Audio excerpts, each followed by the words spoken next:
التائب کمن لا ذنب له او كما قال عليه الصلاة والسلام. وقال النبي صلى الله عليه وسلم في موضع آخر: كل بني آدم خطاؤون وخير الخطائين التوابون او كما قال عليه الصلاة والسلام. وقال النبي صلى الله عليه وسلم: الدعاء مخ العبادة او كما قال عليه الصلاة والسلام. اللهم صل على محمد وعلى آل محمد كما صليت على إبراهيم وعلى آل إبراهيم إنك حميد مجيد.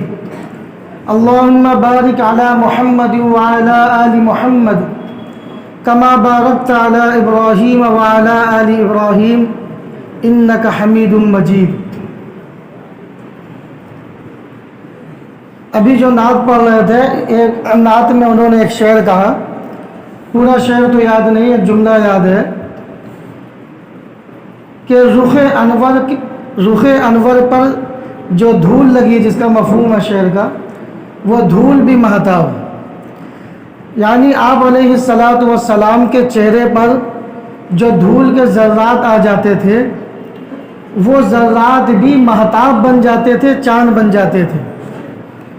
حضرت عائشہ رضی اللہ تعالی عنہ فرماتی ہیں، جس کا مفہوم ہے وہ جو ہے شعراء نے مختلف انداز میں اپنے اشعار میں اس کو ڈالا بھی ہے کہ میرے محبوب کو چاند سے تشبیہ نہ دو.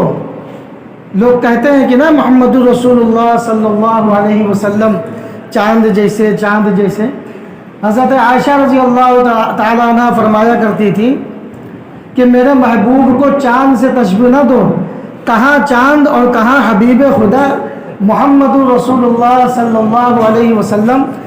حضرت عائشہ رضی اللہ تعالی عنہ کو جب سوئی میں دھاگا ڈالنا ہوتا تھا اور اندھیرا ہوتا تھا تو جسم مبارک کے قریب لاتی اور نور پھوٹتا تھا. حضور علیہ الصلاۃ والسلام کے جسم مبارک سے اس نور اور روشنی سے آسانی سے سوئی میں دھاگا ڈال لیا کرتی تھی.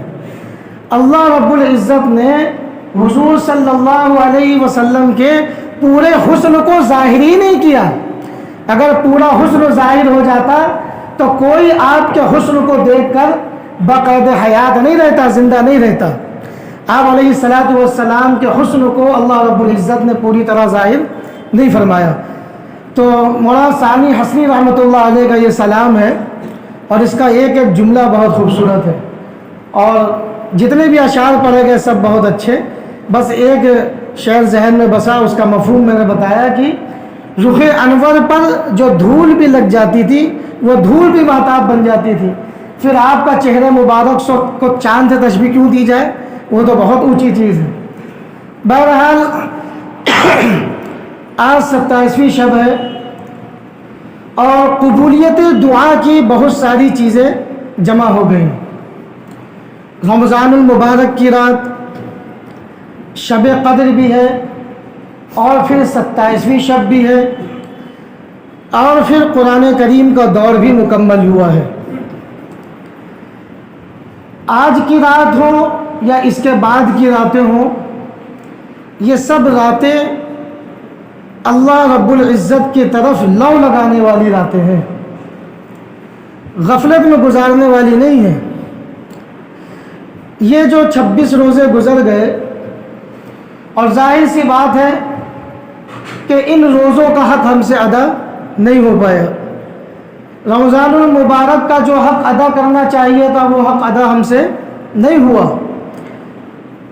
روزے ہم نے رکھے لیکن گناہ بھی ہوتے رہے، نافرمانیاں ہوتی رہیں، بدنگاہی ہوئی، بد نظریاں ہوئیں، نمازیں چھوٹیں یا کچھ نمازیں پڑھیں لیکن نمازوں میں کہاں خیال کہاں دھیان، بہت ساری غفلتیں ہوئیں. جو بھی عبادت ہوئی وہ ادھوری اور ناقص ہوئی.